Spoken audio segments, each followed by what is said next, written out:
My name is Jordan Crow. I am the Senior Director of Policy and Programs with OEP here in Washington, D.C. Thanks to each and every one of you for coming out to be with us today for a most timely topic, as we all know. I would also like to say thanks to all of our partners. We're currently at 35 partners now, companies and organizations that make what we do possible. Quickly, I would also like to thank my staff, Jenna and Julia, who you may have met at the table coming in. They're the ones who make all of this possible, so really special thanks to them as well. With that being said, I'd like to go ahead and invite the panel to the stage, and we'll jump right into it here. And as they make their way, I would like to go ahead and introduce Jane Nakano. She will be moderating today's discussion. Jane has been over at CSIS for around 15 years now and has experience at DOE and international affairs, so couldn't think of someone more tailored to moderate this discussion today. So thanks, Jane. Thanks again, everyone. Jane, I'll turn it over to you. Thank you so much. Thank you, Jordan. Thanks to friends at OEP. And no month really seems to go by without some sort of a news on advanced reactors, right? Sort of breaking new ground, new announcement, PPA with hyperscaler or DOE fuel funding. But, there's a lot happening, but I think here today, we have this very rare opportunity to hear from leading nuclear energy experts to really get to know what this, advanced reactors are about, what they are, what are some of the opportunities, what are some of the things that still needs to happen before they get deployed. So let me, it's a bit of out of order, but let me actually introduce my four fantastic speakers here. First, in the middle is Commissioner Crowell. He's an NRC commissioner since August 2022, and his public service has included federal and state government level leadership positions. Most recently, before the NRC, as the director of Nevada Department of Conservation and Natural Resources. And to his left is Dr. Rian Bahran. He's the Deputy Assistant Secretary for Nuclear Reactors at DOE, the U.S. Department of Energy. And he oversees a very comprehensive portfolio on the reactor front that includes not just research and development, but also demonstration and deployment of advanced reactors, among others. And to kind of jumping sort of back this way, Doug True is the Chief Nuclear Officer of the Nuclear Energy Institute, and he's a Senior VP of Technical and Regulatory Services there. He's a 30-plus year veteran of the industry, and he's played a substantial role in U.S. policies and regulations-related activities, such as the industry response to Fukushima and 9/11. And to his right, and last but not least, is Bill Jessup. He's also the CNO, of Natura, where he leads the company's safety, operations, maintenance, licensing, and regulatory affairs. And Bill previously served two tenures at the NRC, where he most recently held the role of Advanced Reactor Licensing Branch Chief. So let me start, you already know who, that's why you're here, to hear from them. So let me just jump right into the first question that I have to all four of you. So what is, we have this fantastic audience, very informed, very much interested in, advanced reactors ecosystem. But what is one thing that you think is sort of common misconception that you really want to make sure about, common misconception about the advanced nuclear, that you want the audience to make sure, or to get the clear, accurate understanding. And, because it might really interfere with more about, good public policy making, or it could be more about, public acceptance. But let me start with the commissioner, if I may. Would you like to go first? Yeah. Sure. I think, one, thank you for Natura for having us here. And I'm going to give a quick shout out to my former colleague at the NRC, Annie Caputo, who we joined the commission at the same time, and it's good to see her here today. I think one of the common misconceptions on advanced nuclear is that it's either 100% safe or 100% not safe, and the truth is really in the middle somewhere, and we need to do a good job of communicating the advantages of the safety advantages of advanced reactors, but not obscuring some of the safety challenges that can be figured out, but we still need to figure them out, and it's going to be a process. Thank you. Rian, Dr. Bahran? Also, thank you for the organizers, and good to see so many familiar faces, including some old DOE colleagues and NRC colleagues. I think the commissioner covered the safety piece pretty well. Let me talk about one of the misconceptions is nuclear is just going to take too long and is too expensive. And I think one of the things that we've been trying to do over the past year or so, but really for a couple of years as an industry, is work, and this has been the core to the work of the department, help demonstrate that companies can go through technical and regulatory milestones at a pace that is actually conducive to advanced reactor deployment.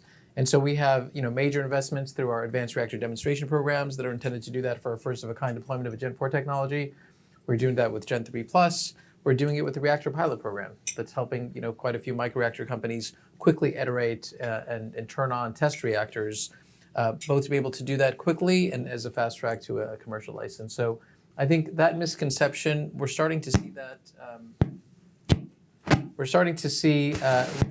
start to go away, and it's certainly starting to become more apparent with the investments that we're seeing from the different stakeholders that are looking to put in funding into this area. Fantastic. Let me turn to you, Doug. I think I agree. Thank you for having me, and glad to be here. I'll agree with the first two, and maybe add. I think maybe a misconception about nuclear is it's really only good for baseload power at large scale, and advanced nuclear, in fact, comes in many shapes and sizes, and has uses on the grid, off the grid, even for not even making electricity, just making process heat. And in some ways, it's a sort of a Swiss Army knife of energy that can be used in a lot of new ways. Great. And Bill?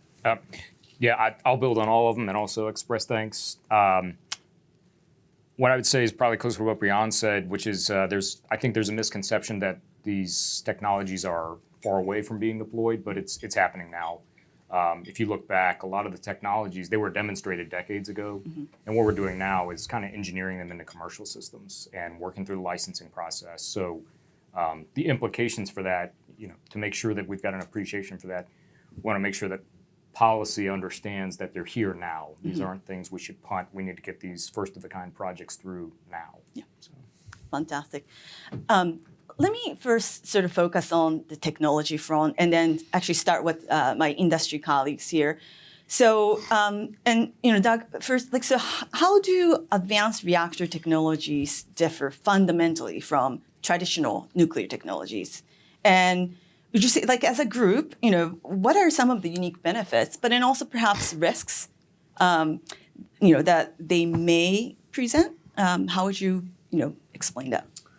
And so, as I mentioned in my opening remarks, there's no one-size-fits-all description of advanced nuclear. But I think one of the things that they do share in common is sort of a different approach to safety, where the safety is designed in and sort of inherent into the nuclear design itself. The current plants, we have many pumps and systems that have to work, and diesel generators have to be there to provide emergency power. All of these new designs can operate without electricity, keep the plant safe, and basically rely on gravity and air movement, natural air movement, to take care of the safety dimension. Whether you're talking about less than 1 megawatt, what we call microreactor, or all the way up to even the AP1000, which is a 1,000 megawatt grid scale reactor, and everything in between. So I think that's a common thread. The difference is may from our current fleet may come in the form of the coolant. Some companies are using liquefied metal like sodium for coolant.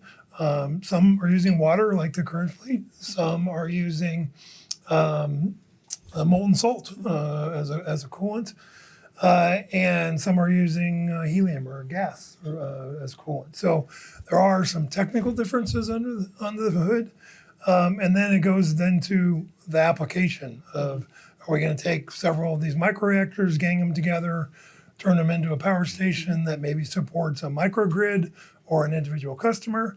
Or are we looking at larger, what we call small modular reactors that might support more grid scale, or even for some of the larger demands for power, the large reactors at the gigawatt scale?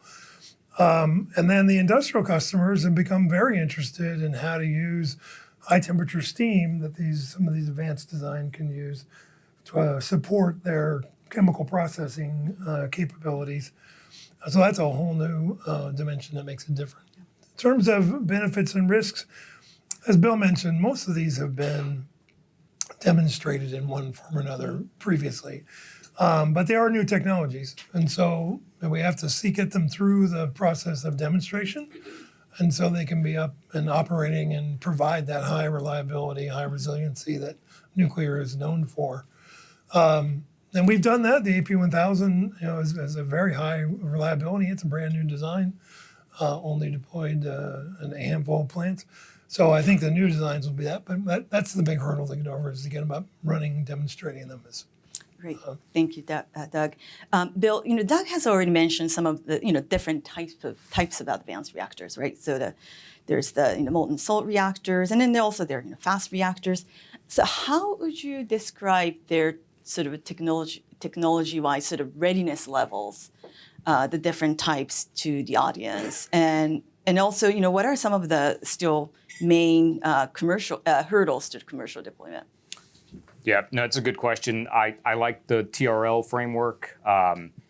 It would be tough for me to assign a single number at a technology level. I mean, the way we look at it, right, we track probably 40 different things that we assign individual technology readiness levels to, typically at the component or the system level, sometimes even an evolution. And you kind of assign the total TRL level to the weakest link. So if you've got a component that's only at TRL 3, you kind of have to call the whole system TRL 3. But what I would say is a lot of the Gen 4 reactors, we are finding ourselves, if you look at the TRL scale, we're trying to get from 4 to 5, right? Getting components that have been demonstrated in a lab, we need to demonstrate them in a relevant environment. So I think, the DOE pilot program is a really good opportunity for that. It's given us a quick way to iterate in this demonstration environment. So that's probably where a lot of us find ourselves right now. But then there are certain elements of these facilities, like a steam turbine. I don't think anybody would argue that a steam turbine is anything but TRL 9 at this point. Yeah, thanks, Bill. And Dr. Bahran, so DOE has been tirelessly working on to advance both the innovation and the deployment. So from your perspective, it's pretty much sort of a similar question here, but what are the unique benefits of advanced reactors as a group, and what are some of and also sort of technology readiness level? How would you describe, from this sort of a DOE perspective?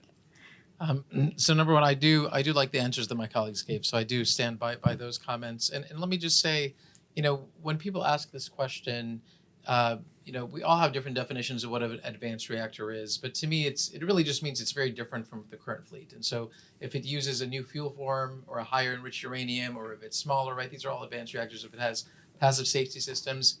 So to me, those attributes are ultimately important because they offer versatility. So for me, advanced reactors, the big difference compared to kind of the current fleet is the versatility that some of the speakers touched on, right? The ability to, in some cases, if you offer process heat, including at higher temperatures, that unlock a lot of different industrial applications and potentially new customers. That's important. The versatility of microreactors, right? The fact that you can build really small scale reactors, not only is that potentially conducive for being able to build energy generation quickly, right? The entry for cost of a microreactor is much smaller than that of an SMR or a gigawatt scale, but of course you lose the economies of scale.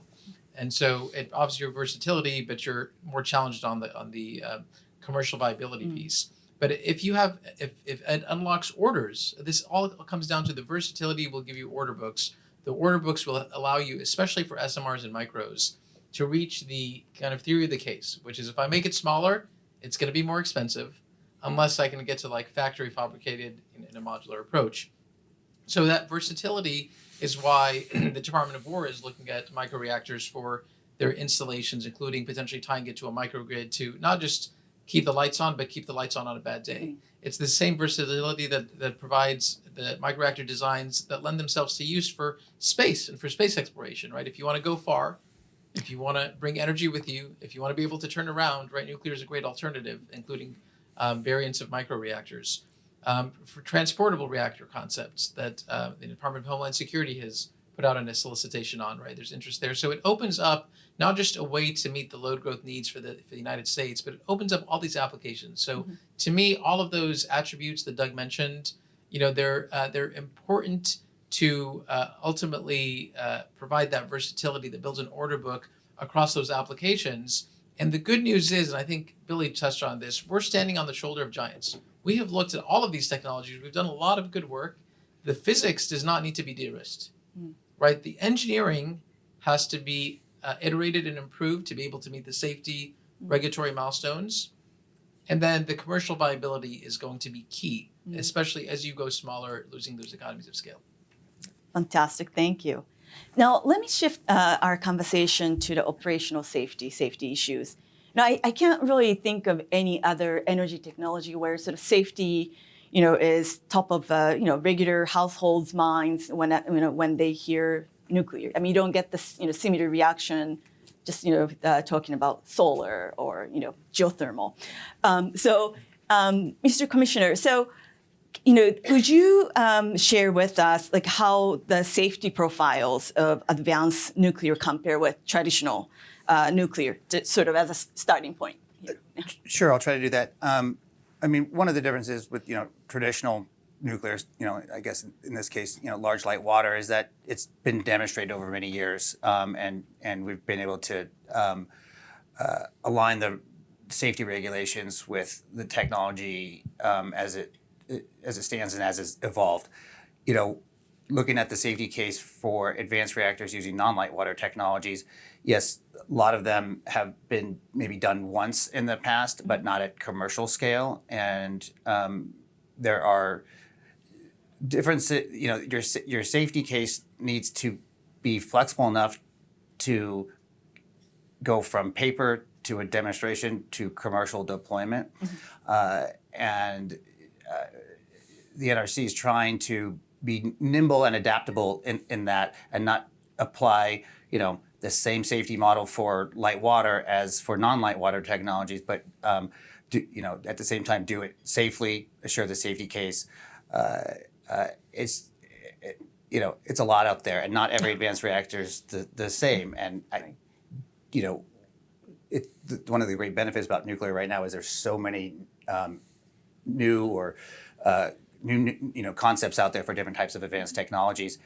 They're not all going to make it to commercial deployment, but this is how technology evolves, and it's a good problem to have. And it's also where the nexus between DOE and NRC really can come together. And if we work closely together, we can be seamless from technology development to commercial deployment. And then NRC has been working, on improving or sort of perfecting, both the safety and compliance, work. And what are some of the maybe one or two highlights, of how NRC is undertaking the safety and compliance work with regards to the advanced reactors? Yeah, I mean, we're going through a process right now to look at our oversight of the existing fleet and prepare for oversight of the advanced fleet. We need to right size our oversight efforts for each of those things, and that's what we're trying to do. The safety case for advanced reactors, it still needs to go from paper to being proven and have a track record, and we need to adjust our oversight accordingly, depending on what transpires. There may be things that we didn't anticipate that we need to focus on, and there may be other things that didn't end up being as big of an issue or have as much safety significance as we initially thought. And we just need to have open eyes and be nimble about that, and that's the best thing for the applicants that come to the agency, and it's how we're going to get to the widest variety of technology choices as this renaissance kind of takes hold. Before I turn to industry colleagues on a still sort of safety question, would you like to offer any sort of a DOE perspective on the safety, or? Sure. Yeah. I'll say, last year we launched the Reactor and Fuel Line Pilot Program out of the Department of Energy, and the intent there is to allow companies to quickly iterate and get through technical and regulatory milestones under DOE authorization for test purposes. And what we've seen, two things. Number one, the executive order of May 23rd last year told us to turn on at least 3 reactors to have them be critical by July 4th. And I'm happy to report we continue to be on track. 4 companies got their PDSA approved, so that's one of our pretty important regulatory milestones under DOE authorization. And what you'll see is, the intent of this program is always to allow companies to quickly iterate on a prototype of what would eventually become a commercial variant. Often it'll be lower power, but the idea is, can you quickly test? And not just quickly iterate, but number 2, the hope is to provide them a glide path or a fast track to an NRC commercial license, by kind of 3 things. Number 1, they're able to test and they're going to get data. And so then they apply for a commercial license, they're going to share that with the NRC.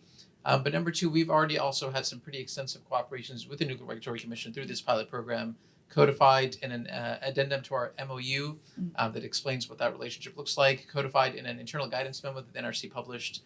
And so really good cooperation, so that really provides kind of more structure and a framework on how that cooperation looks like. But at the end of the day, I think being able to quickly test the kind of prototypical variants as you get to a commercial variant quickly is something that is promising that will help with these advanced reactors. The second point I want to make is that once a U.S. company gets a commercial license here in the United States and meets the NRC's threshold and requirement, internationally, if you're looking to export reactors, which is important from a domestic perspective, because an order book ultimately is what de-risks your supply chain, right? Specifically for SMRs, you need an order book, and that can come internationally. And there are countries that are certainly going to look to the NRC as the gold standard, but there are some countries that may want to see a technology deployed that has safety features that maybe our utilities are less don't see as a requirement. So let's just take an example. A TRISO-fueled reactor. TRISO-fuel is a well-qualified, understood fuel that DOE has invested in for many years. It's each kernel is kind of its own containment vessel. It contains fission fragments, and so I've seen in my engagements bilaterally with some specific countries that say, we really like this kind of walk-away safe TRISO-based technology. That's their perspective. And they're willing to maybe pay, if you will, a premium, for that kind of, additional enhanced safety that, you're going to be required to meet a specific domestic threshold, but there may be an appetite from non-traditional end users, whether it's other governments, other kind of off-takers, whether it's military, oil and gas, et cetera, that are really interested in these kind of, enhanced safety features. So I think that's another, when I talk about versatility, that's one of those attributes as well that we're seeing is unlocking a lot of interest from newcomers. Fantastic. Doug and Bill, so from the industry perspective, if you are to name just one, regulatory reform or innovation that you think is just really crucial for sort of, the safe deployment of advanced reactors, what would they be? I don't know, maybe I can switch around. And then Bill, would you like to go first, and then to Doug? Yep. Sure. I think maybe a year or 2 ago, I would have said licensing timelines and de-risking timelines, but I think my experience with DOE and NRC is that they're executing. We have no concerns. We're moving through the process, but I think maybe it's indicative of the progress everyone's making is that now our concerns are around supply chain. And so, if there was a policy that we're focused on right now, it's anything that can expand the supplier base for safety-related components.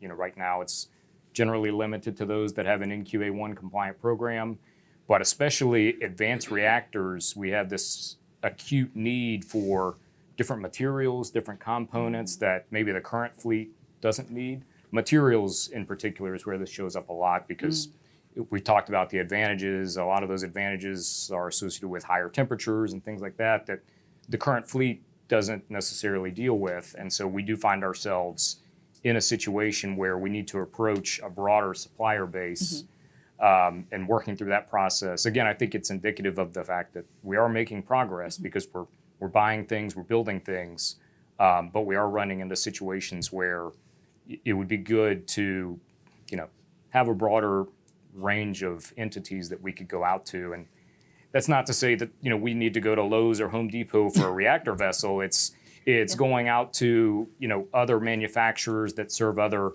kind of critical industries, the oil and gas industry, aviation, where they've got their own quality management systems that, are in place and could, reliably serve the nuclear industry as well. Okay. Fantastic, Bill. Doug, over to you, please. Yeah, she asked for one thing. I think I'm going to be a little bit broader than that. The NRC, let's just step back for a second. For the better part of 50 years, the NRC regulated a pretty static industry made up of plants that are all fundamentally the same technology. And what's happened over the last decade is this emergence of the more novel, smaller, different sizes, more versatile. And they've needed to take a look at their processes and their regulations to see how those fit. And the commissioner talked a little bit about that. But because the agency had been pretty much doing one thing for a very long time, the processes they'd built were quite intertangled and not intended to move with speed. And so right now, the agency is in the midst of a significant review and overhaul of the regulations. And it's resulting in faster timelines, but comprehensive technical reviews.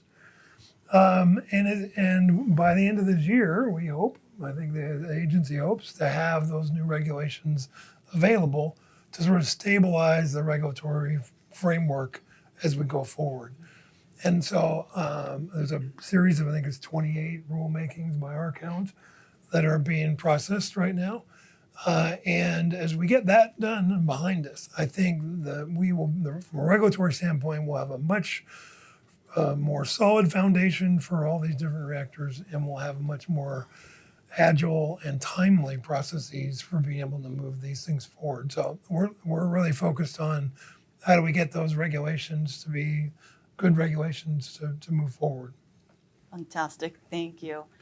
Let me then yet again sort of shift the conversation to the fuel cycle. So, since the late 1970s, the U.S. government has pursued a open fuel cycle. In other words, no reprocessing or recycling of commercial spent fuel.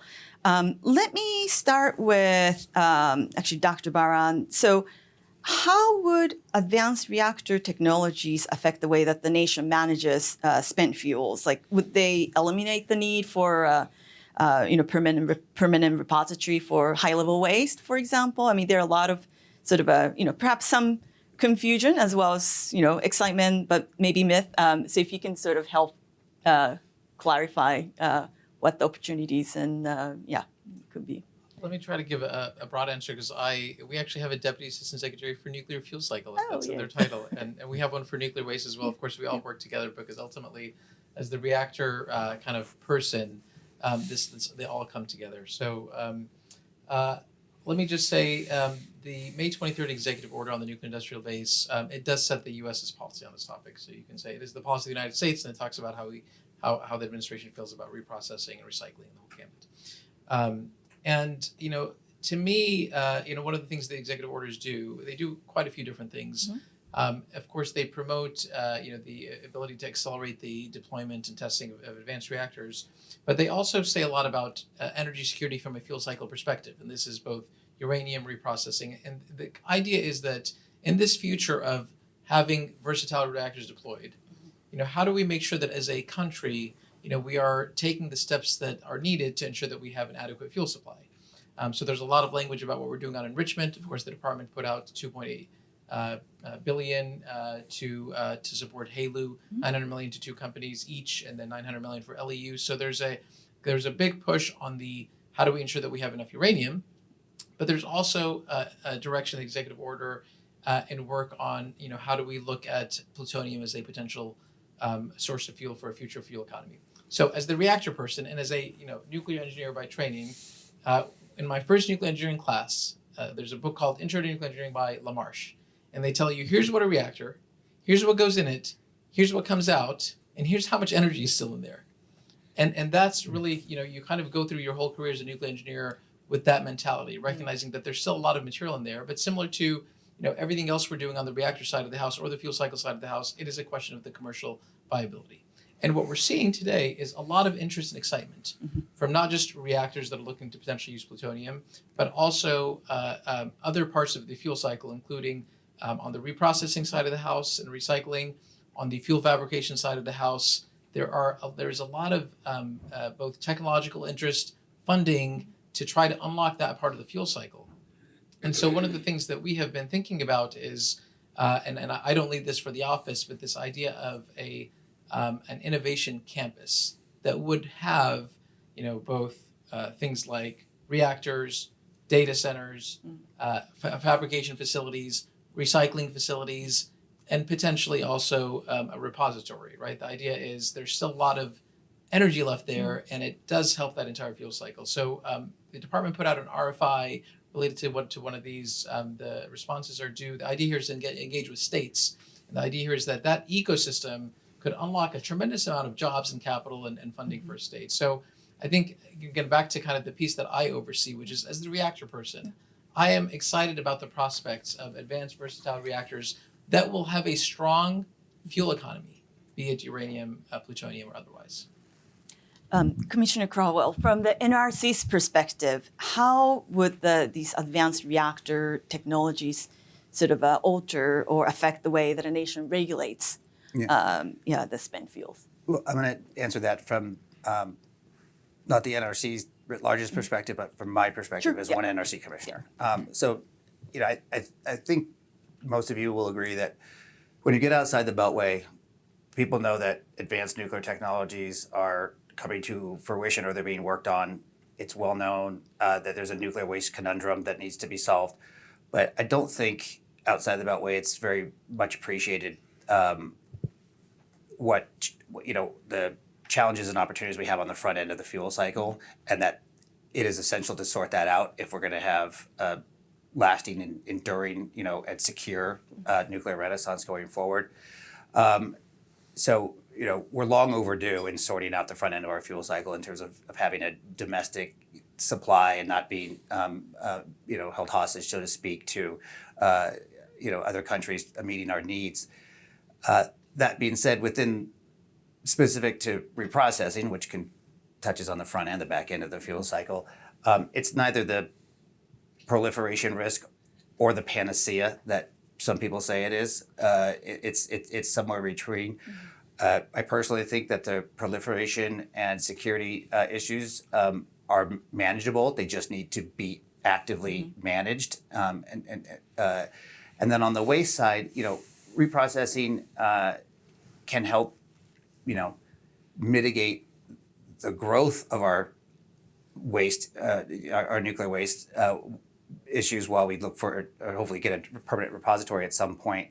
But it doesn't solve it. And there's still some work that needs to go into fully understanding what kind of waste forms in terms of volume and radioactivity will come out of different reprocessing technologies, as well as out of various advanced reactor technologies. So all that has to be thought about and managed, but it can be managed. And if we don't manage it well, we're going to create a new vector for public concern about nuclear. So we need to be very cognizant of that. I'm actually glad that you also mentioned some of the, I don't want to say geopolitics, I don't want to put any words into your mouth, but we sort of chatted the other day, there's some, national security, energy security aspect to the, choices of, who you get the fuels from. And, when we look at what's happening with the Russian nuclear industry, all these countries in, Eastern Europe, they're really eager to, start working with Western companies and not just, reactor-wise, but also fuel. And so, that security component is something probably, as you said, perhaps underappreciated at times, especially outside Beltway. Let me, in the interest of time, let me just get going and shift the conversation a bit to the financing. I mean, different elements of financing have already come up this afternoon already. But let me turn to you, Doug, first. How are the financial markets responding to advanced reactors? I mean, you have all these, member companies, and also, so I'm also sort of curious, are the sources of the capital for advanced reactors projects kind of different from the ones for traditional reactors? And I mean, it's sort of a long question, but also, what are some of the biggest economic hurdles for scaling advanced reactors? I mean, that's like a lot of questions, but let me.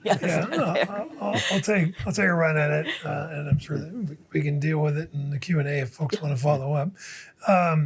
So I think if you wind the clock back maybe 5 years, nuclear energy was in the financial institutions on the same list as tobacco, pornography, weapons of mass destruction. Basically, do not invest in anything that has anything to do with nuclear energy. And today, that has completely flipped to the point where I think Wall Street is very interested in nuclear and what it brings to the United States as an economy for all the versatility that Rian mentioned previously. And so, like just by example, I think 4 years ago, we held our first financial summit on nuclear in New York City. And I think we had 30 people show up.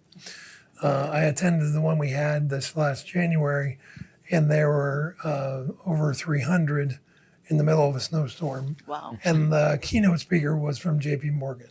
So it's like, it's mainstream now. It's not little niches of Wall Street that have an interest. It's actually Wall Street in general. And the message, I think, is that Wall Street's ready to go, but there are risks associated with nuclear construction. We've had a sordid history, I would say, in construction. And I think that Wall Street would like to see progress. The first one's built, have them built approximately on time and approximately on budget. And when we can deliver that, I think there's going to be ample encouragement. But people also want to know their money's protected. So I think that's the biggest challenge, and we're working, NEI and our members are working on the policy front to see if we can help resolve that as well. But I think they're ready to go. The DOE also is ready to go. They have a rather large, $280 billion, $260 billion loan office, the Energy Dominance Financing Office that has loans that they can use in this area. And there's been clear expectation declared that that's going to be used preferably towards nuclear. So I think financing-wise, we're good. We have to solve how do we get those first movers going so that we can demonstrate that we can deliver on time and on schedule. And then from that point, I think financing is not going to be our holdup. And Bill, from the, I guess, sort of company perspective, I'd love to get your additional thoughts or, anything to echo or also additional points about financing. No, I agree with everything Doug said. In the public markets, I think we're coupled to AI and data center kind of momentum. That seems to be where we're at. On the private side, like Doug said, plenty of interest, but I think I've seen the conversation shift from, is this technology interesting to now, okay, what are the milestones? How are you working through the licensing process? What are your procurement, milestones here? How are you going to get the revenue? Again, to Doug's point, they want to see a path to revenue, and so that's kind of where we're at. But the interest is there, and then kind of on the risk perspective, I would say it's kind of split in my mind. The hurdles and risk for the larger reactors and the SMRs, I think cost is clearly going to be tied to construction and schedule. That's the longer the schedule, you're going to tie up that capital, all the interest during construction. So clearly construction and schedule, big deal for SMRs and LWRs. But then the micros, I think, are a little bit different because the intent is to do this factory fabrication, so really no construction timeline. So those costs are a lot more sensitive to OpEx. And so I think you're seeing a lot of attention on the microreactor side on how do we drive OpEx down, autonomous operation, remote operation, consolidating operations in essential facilities. So I think there's a split there with respect to the hurdles that we're looking at. I've actually sort of underappreciated that aspect. Oh, that's really fascinating. Rian, like, so and you've already mentioned, and then I think some of us have already mentioned, DOE's funding and et cetera. Coming from think tank world, I mean, it's a huge amount of money. It's very exciting, but what more maybe, continue, I mean, so what, in your view, what is the most important thing that the federal government, particularly DOE, has been doing, and then maybe more that DOE may be able to do to help the advanced reactor community sort of overcome the financial hurdle? And I'll try to build on my colleagues' comments. I think, let me just start at a high level, right? The direction from the president is 400 gigawatts by 2050. And so even if you want to get to, let's say, 50 gigawatts by 2035, it's just a notional extrapolation that's not a US government position. We need all of the above gigawatts on the grid. So our effort has been to focus on things like uprates, restarts, gigawatt scale new builds, SMRs, Gen 4, SMRs, Gen 3 plus, and micros, right? We want to help get points on the board and advance all of these through the regulatory and technical milestones that they need to go through to be able to unlock the capital. That's kind of the playbook. And I think, when I think about unlocking the capital, we're in a very, very different place. I think, I like Doug's anecdote. If you just chart how many nuclear technology conferences have occurred in the past 2 years versus nuclear financing conferences compared to 5 years ago, right? It's not just NEI. It is, there's one every couple of weeks now, and there used to be none. So you can look at that metric. I've had my team actually go back and tell me how much, you can pick from, a year from today, how much new private capital has gone into new nuclear, and it's on the order of billions, and how much has the market cap of publicly traded companies increased, and it's on the order of tens of billions. And you look at how much potential inbound investment is there from other countries that want to come and bring their money to the United States because they see their business is open, and it's hundreds of billions. And so that's a different paradigm where, the department that's historically been, we do R&D, we provide grants, and we still do that to help, again, back to the technical and regulatory milestones and having points on the board across these technologies. It is dwarfed in a way by the potential capital there. But as Billy said, it's potential.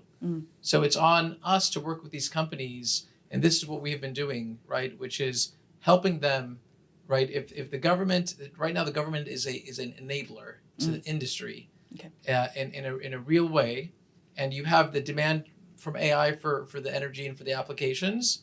And then you have the companies looking to be innovative and doing things differently. That's one piece that we haven't really mentioned. We've talked about the versatility of designs. We've talked about the capital. We've talked about the government's doing.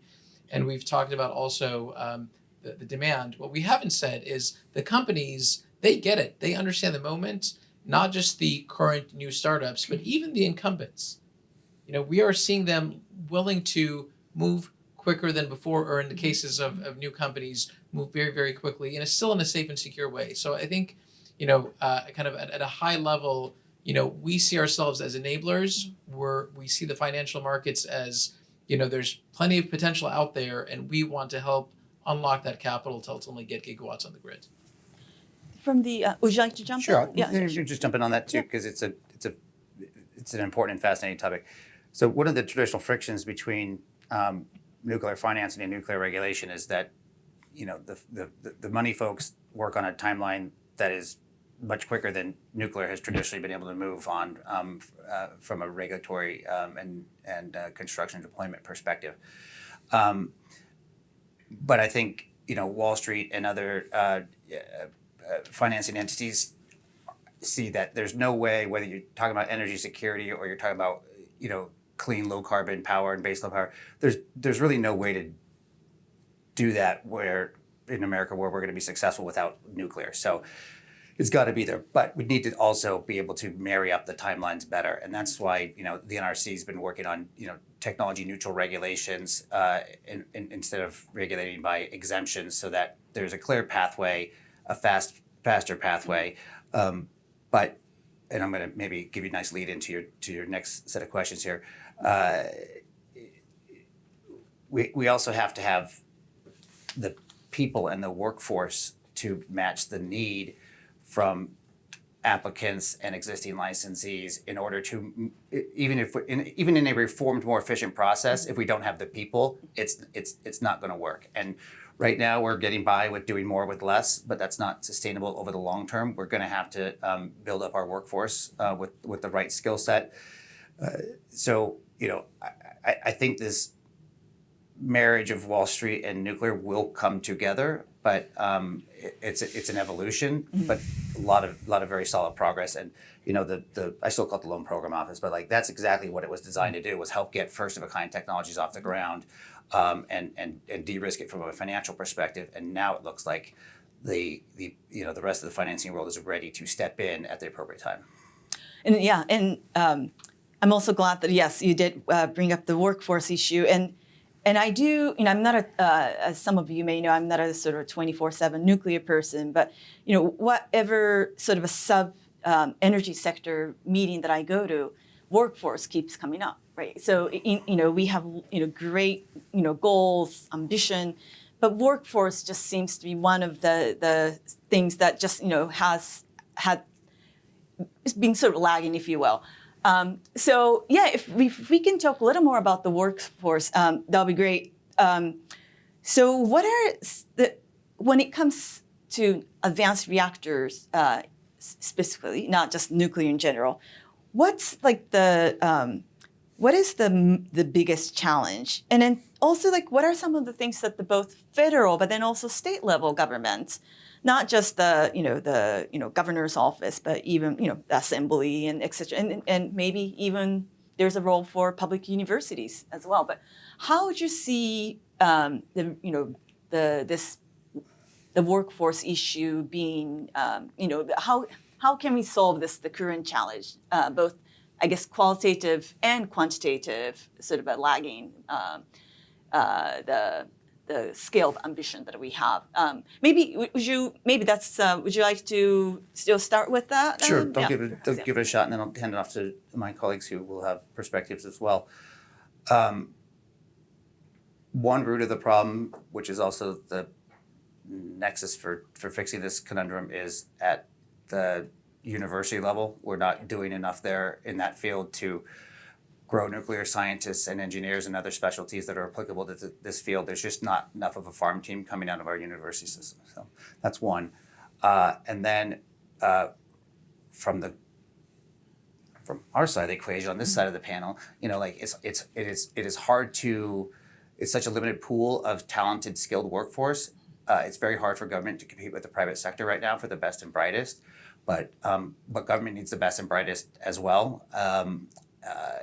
And so, one of my pitches here is that, nuclear is a very exciting place, area to be working in right now. And to work on the government side of it, you can be part of something big and generational and monumental. And that's especially if you're early in your career, that's a real benefit to that in looking for government service before the private sector. But I know Doug will talk about this and Bill too, industry may be able to offer a sweeter deal to potential employees, but you can't offer a deal to something that doesn't exist, So we just need more reskilled and talent coming out of reskilling of our current workforce and talent coming out of our universities.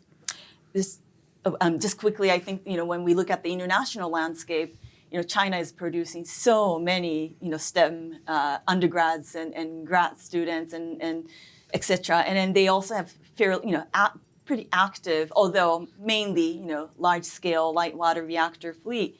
But all these kids do want to go, and as you said, because it's actually already there, something that they can work on. And so it just occurred to me that that's a very important area. It's not so much just this hypothetical thing that they can. But although I guess in the labs and such, the skilled university students still have opportunity. But would you like to add a comment there? Sure. Yeah, I think this is a topic that actually does keep me up at night, and it's a topic that I've discussed today financing and workforce is traditionally something the Office of Nuclear Reactors, we're focusing on the technology, but at the end of the day, for deployment, when I think about the bottlenecks, we've done a lot to address fuel cycle through our enrichment awards.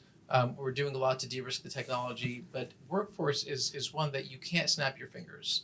And it's more than just the nuclear engineers. People look at the Office of Nuclear Energy because we do provide significant awards to universities, have historically, but it is the trades. It is electricians and welders. Yeah.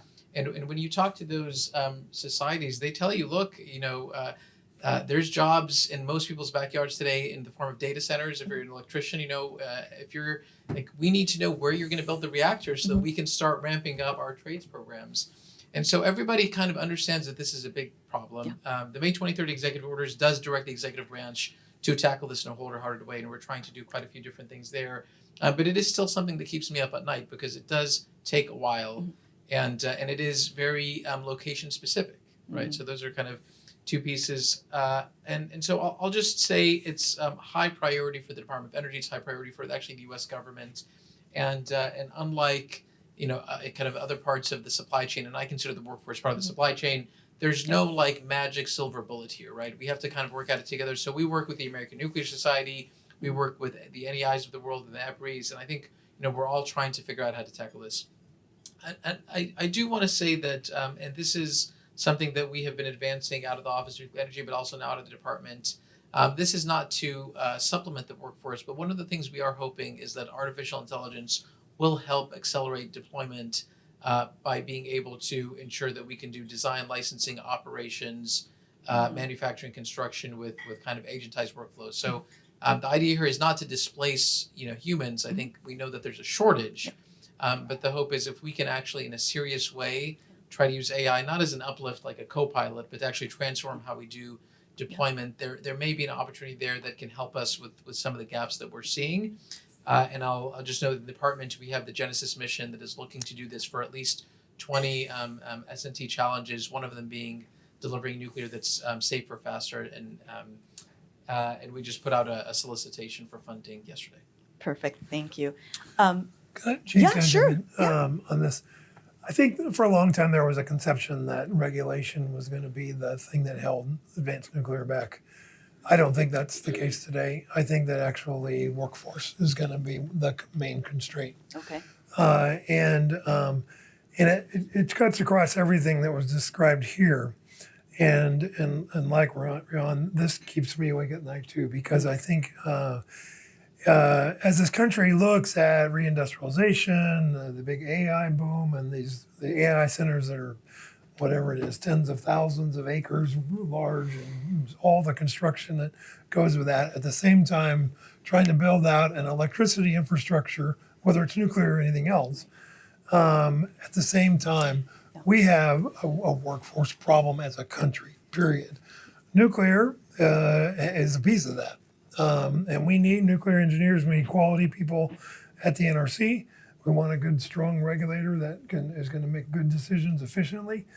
But the problem is, I think, starts in the trades, because that's going to be what gets us building. Right.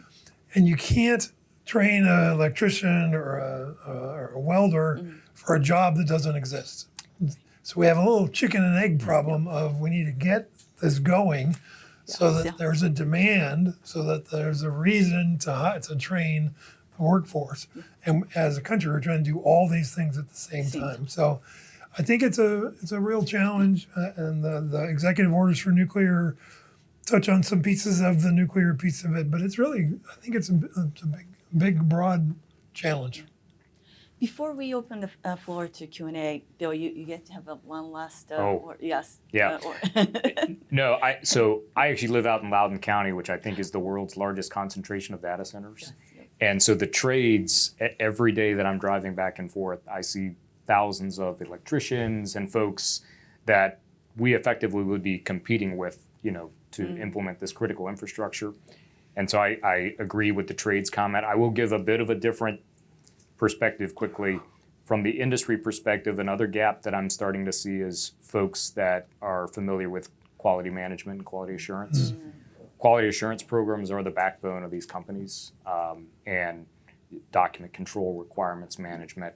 And there's so many new nuclear companies starting up I do worry sometimes that if those folks with that experience aren't there putting that backbone in place, you start building up this quality assurance debt, which could ultimately affect your competitiveness down the road when you want to actually commercialize and scale. So that's one kind of pure industry observation that I've got. Oh, that's fantastic.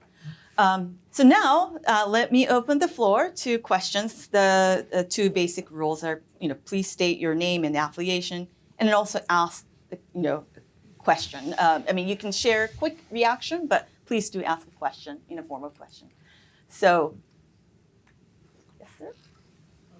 Bill Lee, Spraymar Energy Ventures. Sorry, and then please wait for the microphone. Bill Lee, Spraymar Energy Ventures. Thanks to you and the panel for all the great education you're providing with us. When you look at China and what I just looked at using Claude, that they're doing 10 reactors a year since 2022. We are obviously very competitive with them with AI and all these things. Is there any thinking on how we can begin to match that for our own needs? Because it seems to me that they're just going to be accelerating and providing, gigawatt levels of energy through nuclear based on their current trajectory. How do we compete against that? What can we do? And maybe there's things we're learning from them that we can duplicate here. Anyone? Fine, we just started, and then Doug or others. I mean, I'll say two things. Yes, in terms of gigawatts on the grid, they are, they're doing exactly what you were saying. But we've seen some estimates of how long it takes them to get those gigawatts on the grid, and I think this is where, if we are successful as a community, we will be much faster at deployment timelines. We are more innovative. Our technologies are better. And so, I mean, you see this, by the way, just when we engage with different countries and how excited they are about the advanced reactor companies that we have. And so I think that's what we have going for us, is that, yes, right now, this is what we're all trying to do. I've said for the longest time, we're at a tipping point. It feels like we're finally tipping. I think as we tip and start to deploy more gigawatts on the grid, we'll be able to not just say that we're putting a lot of gigawatts on the grid, but the speed and scale that matches then the innovation and types that we're putting on. I think that's our competitive advantage.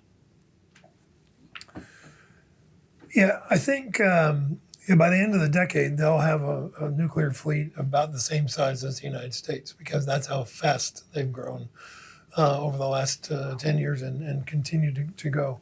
And they've created a supply chain that they're targeting at their current infrastructure that they can also target internationally and compete with us on the global stage. So China is a real challenge in this area.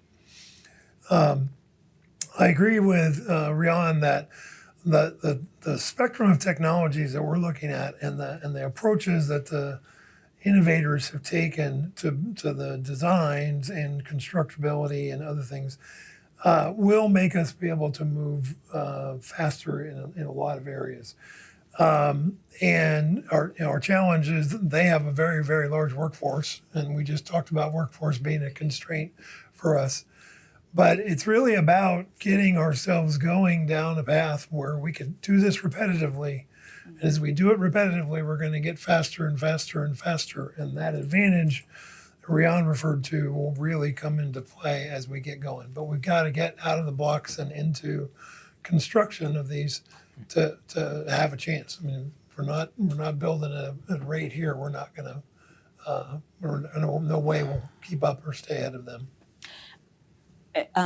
If I may just quickly add, I think as Doug said, and there are a lot of things that we do better than China, but I think China's case, there are a lot fewer reactor designs, and all these state-owned enterprises get to really focus on them and with their own supply chains. So the setup is obviously different, but we can't really, it's what it is. But yes, there's certain, I guess, sort of an the industrial makeup that's, that we just need to be creative. Not the idea isn't to replicate, but how we can try to extend our competitiveness where we do have them, but then also at the same time try to overcome where we might be lagging. I think that would be my suggestion. Yes, sir. Please wait for a minute. Yeah, thank you. Hi, I'm Larry Irving. I'm a trustee at NERC. And on the workforce question, in the 80s, when I was in school, 70s and 80s, we saw an uprising, we saw a number of new petroleum engineers. I'm associated with a couple of universities that have started AI departments. If we're going from billions to tens of billions to hundreds of billions of dollars in nuclear, why aren't we seeing the same kind of changes at the university level? And what's the role of the universities? What's the role of government? What's the role of private industry in terms of creating that workforce that if we're gonna need it, the money's out there. Why isn't there something happening in the way that, in the 80s with petroleum and with regard to AI? Because I've seen both my universities have started AI departments in the last 5 years. AI was percolating along, but now they have departments and it could be a major. So why aren't we seeing that happen in nuclear engineering? I would argue that we are seeing it happen for nuclear engineering. So if you look at the trend lines, and I think I started college in 2002, and You're going to make me feel old. Okay, thank you. well, I mean, I was a freshman in 2002, and I remember, I had maybe 10 people in my class, and that was the average for maybe less than 10 programs. And I think today, I mean, I just go and visit the University of Tennessee, and they have, a 6-story building with hundreds of undergraduates, hundreds of graduate students, just one program. So we have seen an increase in nuclear engineering programs. A lot of that not just driven by DOE funding, but in general by, initially the promise of the Renaissance from the early 2000s when I was in college. That's why I bring up the timeline. But also driven by, now there's an interest and demand in nuclear engineers, not just from government, not just from industry, but also from other sectors. That includes the nuclear defense side of the house, the nuclear weapons side of the house, right? So there is competition, but I think we've actually seen a healthy uptick. So to be honest with you, that's not what keeps me up at night. We can do better, or we need to do better, because we still have, if we're going to see this ramp up, we're going to immediately have some shortages. But it is the trades that keeps me up. Yeah, and a nuclear plant, today's nuclear plant, the number of nuclear engineers is a small fraction of the total workforce, even there. They can be a constraint. But I agree with Rian that we are seeing that uptick. It's again, there's an opportunity here, but if we aren't really delivering new facilities and new opportunities for people to work on, that'll peter out. So we've got to get things going so that we're seeing new construction and new plants come online, and keep that going. Otherwise, we'll go through another cycle like we did at the end of the middle of the 2010s, where programs started shutting down again because there just weren't jobs. So. And if I can jump in here real quick, I agree with my colleagues on the trades dynamic. I mean, it's certainly for starting to shovel dirt and get things going. It's essential from the NRC's perspective. We're probably more interested in the STEM fields for our regulatory purview, and I hope we are at a tipping point in that regard. But STEM fields have traditionally been very they've received a lot of assistance from federal and state governments for those programs, and we've slowly turned away from that, and then we turned away from it in a big way last year, and we're now turning back. But like when places like DOE or NRC aren't able to put money into their university grant programs and other things at that level, it was not helpful for getting to that tipping point. And I know we're tiptoeing back in that direction. DOE's ahead of NRC in that regard, but government does have a role to play here in making sure we have more adequate numbers and skill sets coming out of the STEM field. I'll just add, we work closely with a whole alliance of universities to support our project, the Natura Research Alliance, several universities. It's been a great pipeline for folks in Natura. The university do a lot of great work for us, including fuel qualification work. But I think this tipping point concept is what's actually going to make this take off. Once the younger generation sees facilities actually getting built and moving upwards, I think that's going to be the catalyst for actually seeing that wave of folks, maybe they opt for nuclear instead of AI. So I think that's really the critical thing here. Oh, no, there are a lot of hands. What I'm going to do is then maybe ask all 3 hands that I just saw, all of you to ask, and then bundle because I think we only have about 10 minutes left. So. Hi, thanks for coming in to talk today. My name is Max Hermanson. I'm with Clearview Energy Partners. I'm just a little confused how the DOE test reactors are going to translate into expedited NRC licensing. I know y'all are working on regulations for that, but it seems like right now, even if you go for a commercial build through the NRC via Part 50, that has hurdles in and of itself. So I'm curious how, if you build a test reactor with the DOE, that would expedite a commercial build at the NRC. Because for TerraPower right now, it looks like the design isn't even finalized, and that might not be built for another 6 years or so. So If you can hold that Yeah, no, thought. I'm happy to go. Sorry. Oh, I'm happy to go first. yeah, sure. On the DOE piece, and Yes. then I'll defer to my NRC colleague. Okay. You know, the TerraPower, that's a great public-private partnership under our Advanced Reactor Demonstration Program, right? So the idea is that we're cost sharing for first-of-a-kind, large-scale SMR. And but what we're seeing in the reactor pilot program are, kind of newer concepts, and because they're smaller reactors, they're in some cases microreactors. Instead of going to finalizing your design and going to let's just build that first of a kind and get an NRC commercial license, they're choosing to iterate. They're choosing to iterate, and you can iterate. You can have a representative prototypical configuration that's a zero power critically. You can have low power.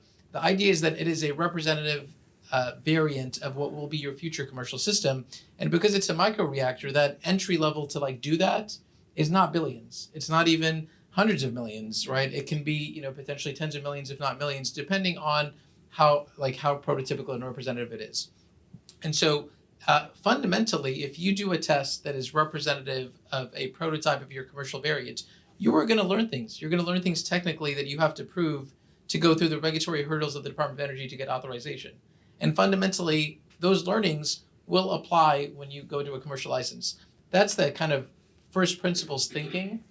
But then separately, because I kind of articulated earlier, there's also an interface between the Department of Energy and the NRC as codified, and actually it's a very transparent relationship on this topic, on how we're sharing technical data and learnings. But ultimately, it's going to be the company that provides that data to the NRC, and it'll be helpful, right? There is a question of how helpful, right? It is certainly a fast track if you also want to iterate and test the reactor. But also, it is certainly the case that if you're 70% along an NRC journey, let's just say like a TerraPower, DOE authorization doesn't help you. So this is not a one-size-fits-all fast track to a commercial license for any reactor vendor. This is a fast track, for the companies that are in the pilot program that either hadn't started an NRC journey, were only partially the way through, and they're ultimately looking to use this as a way to test quickly and take those learnings and apply them to an application.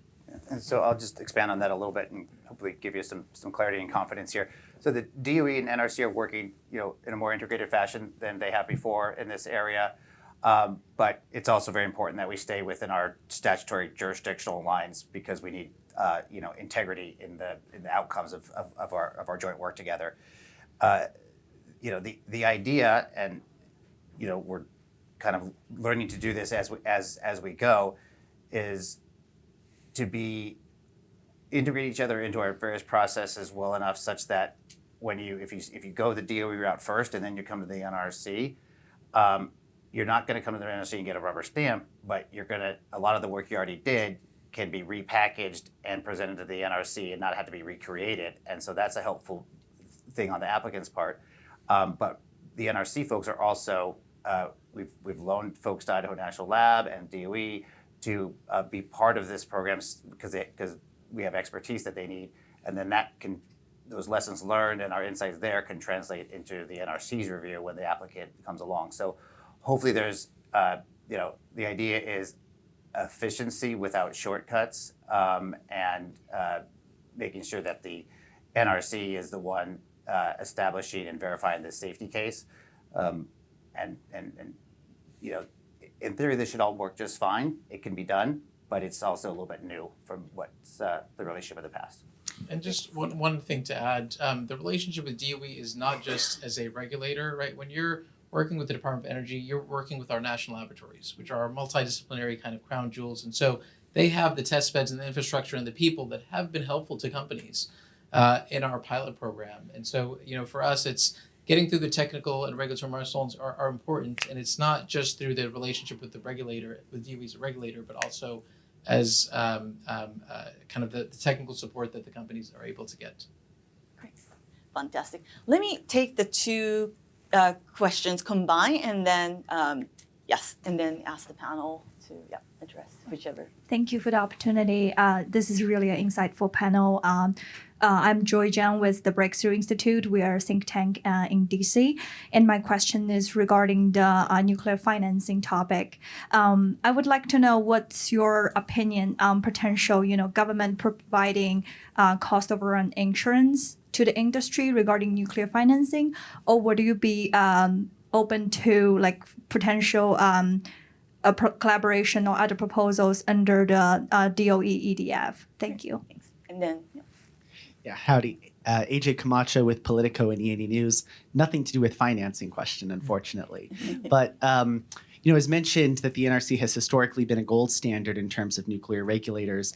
And I'll just say over the past year, talking to regulators and industry folks in Europe and Japan, they're very blunt in telling me that there is some degree of a tarnish on that gold standard and that they are not going to give the same degree of deference, although still some amount of respect, to licensees who go to them and try to pitch a design that had some sort of an approval or certification from the NRC. So particularly from the industry folks, but really from anyone, I'm just curious how what adaptations might be happening on the industry side for the many companies that are looking to pitch their reactors not just at home but also abroad. Are there any ways that they are adapting to this changing regulatory environment? Great. Anyone? I'll take it. First of all, I'll just make an observation. It might not be obvious to people, but regulators are competitive. And so the fact that some international regulators are reading media stories about the changes in NRC and trying to take advantage of that opportunity to say the NRC has stepped back doesn't surprise me at all. And in fact, the NRC is not stepping away as the gold standard as we go forward.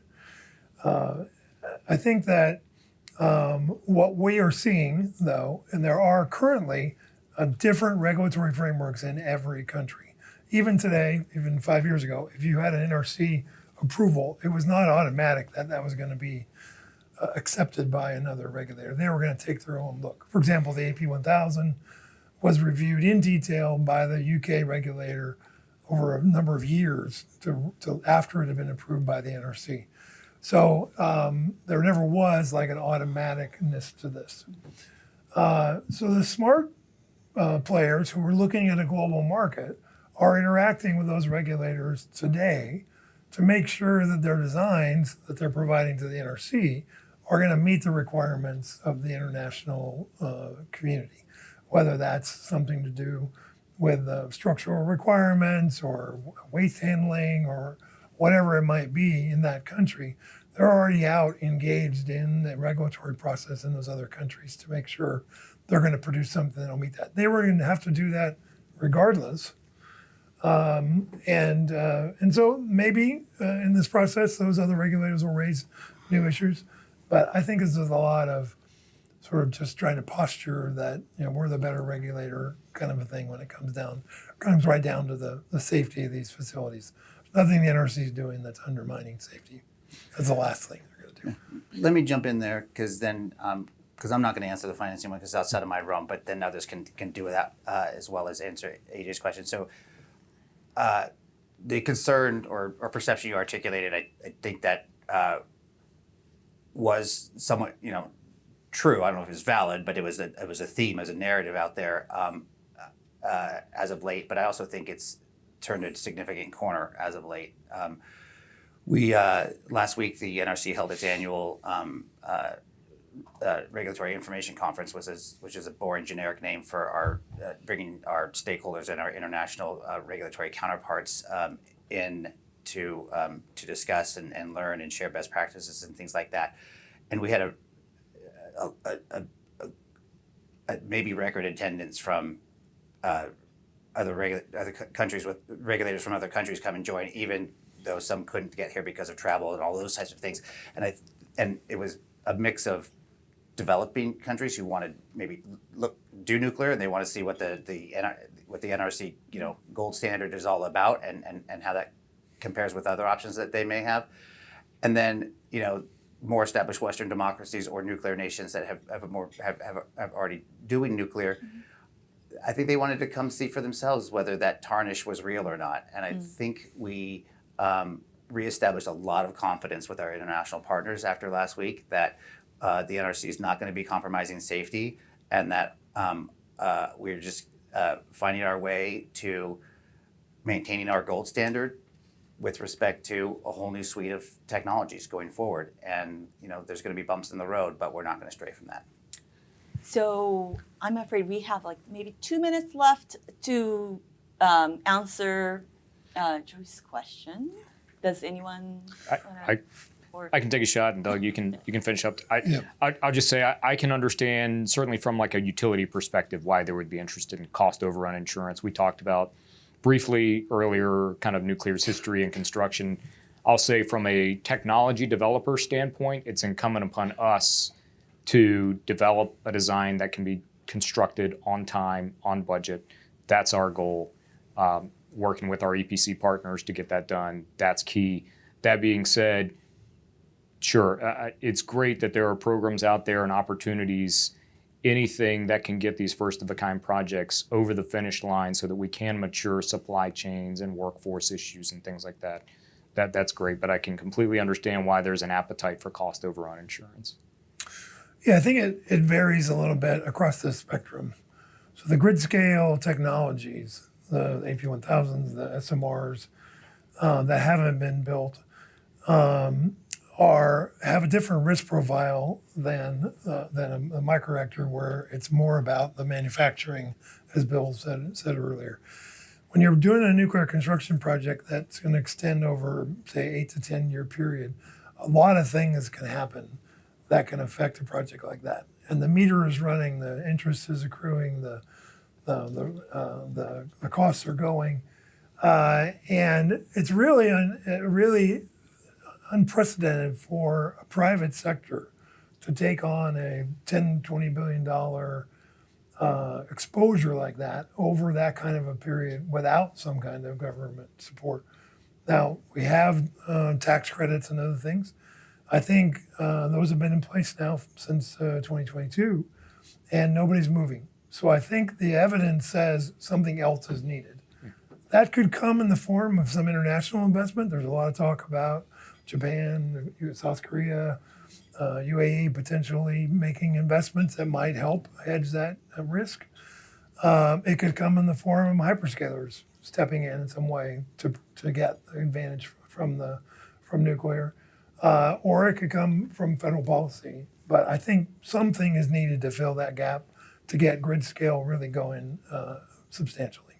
Fantastic. Well, so please join me in thanking this fantastic panel. Thank you all for the great insights and information.